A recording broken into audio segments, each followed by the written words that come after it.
कर्जमाफी बदलाला राज्य मंत्रिमंडळाने दिली मंजुरी।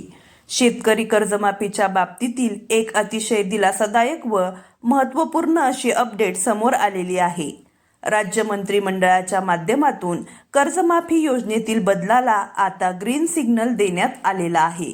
राज्याचे उपमुख्यमंत्री एकनाथ शिंदे साहेब यांच्या नंदनवन बंगल्यावरती राज्य मंत्रिमंडळाची एक महत्त्वाची बैठक पार पडलेली आहे।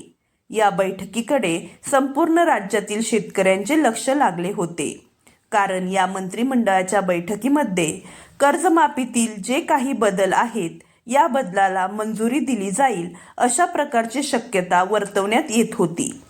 पावसाळी अधिवेशनामध्ये मुख्यमंत्र्यांच्या माध्यमातून 2019च्या कर्जमाफीमध्ये पात्र झालेले शेतकरी यांना 50,000च्या ऐवजी 2 लाख रुपयांपर्यंतची कर्जमाफी देणार असल्याची घोषणा करण्यात आली होती। तसेच नियमित कर्जदार शेतकऱ्यांना 50,000 रुपये प्रोत्साहनपर अनुदान देण्यासाठी 2026-27 मध्ये कर्ज भरण्याची लावलेली अट हटवण्याची घोषणा करण्यात आली होती।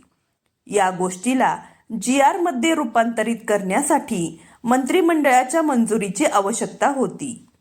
काल झालेल्या या मंत्रिमंडळाच्या बैठकीमध्ये 2019 मधील पात्र असलेल्या जवळजवळ 12,71,000 शेतकऱ्यांना 50,000 रुपयांच्या ऐवजी 2 लाख रुपयांपर्यंतची कर्जमाफी देण्यास मंजुरी देण्यात आलेली आहे व प्रोत्साहनपर अनुदानासाठी 2026-27 ची अट देखील रद्द करण्यासंदर्भातील GR आता लवकरच निर्गमित करण्यात येईल।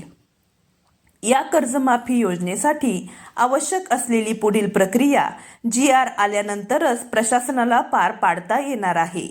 या अगोदर कर्जमाफीनुसार 4 याद्या बनवण्यात आल्या होत्या, परंतु आता हा GR निर्गमित झाल्यानंतर पुन्हा या योजनेच्या अंतर्गत पात्र शेतकऱ्यांच्या 2 याद्या तयार केल्या जातील। त्या याद्या अपलोड केल्या जातील व त्यानुसारच पुढील प्रक्रिया पार पाडल्या जातील।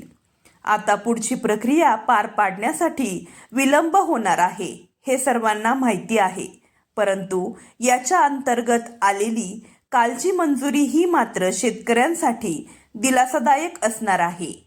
या संदर्भातील पुढील जे काही अपडेट येतील ते आपण वेळोवेळी जाणून घेण्याचा प्रयत्न करणार आहोत। अशाच नवनवीन व महत्त्वपूर्ण माहितीसाठी आपल्या चॅनलला सबस्क्राईब करा। धन्यवाद।